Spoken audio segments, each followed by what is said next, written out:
ఆకుపచ్చని అరణ్యంలో రెండు చిలిపి పిల్లులు ఒక రుచికరమైన తాజాగా కాల్చిన బన్నును కనిపెట్టాయి. ఆ బన్నుపై ఒకేసారి దూకాయి. పిల్లులు గొడవ పడటం మొదలుపెట్టాయి. ఇద్దరూ ఆ బన్ను తమదే అని బిగ్గరగా కొట్టుకుంటూ వాదించసాగారు. అంతలోనే ఒక తెలివైన కోతి చెట్టు నుండి దూకి వచ్చింది. వారి గొడవ వినగానే బన్నును సమంగా పంచుతానని చెప్పింది. కోతి బన్నును రెండు ముక్కలుగా పగలగొట్టి ఒక త్రాసులో పెట్టింది.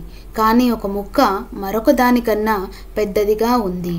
కోతి పెద్ద ముక్కను కొంచెం తినింది. అది ఇప్పుడు చిన్నగా మారింది. వెంటనే మరో ముక్కను తినింది. ఇలా తినడం కొనసాగిస్తూ చివరకు ఆ బన్ను చాలా వరకు కోతి తినేసింది. చివరికి కోతి చిన్న ముక్కను పిల్లులకు ఇచ్చి అక్కడి నుంచి వెళ్ళిపోయింది.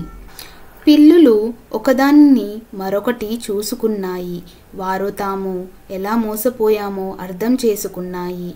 మిగిలిన చిన్న ముక్కను ముచ్చటగా పంచుకున్నాయి.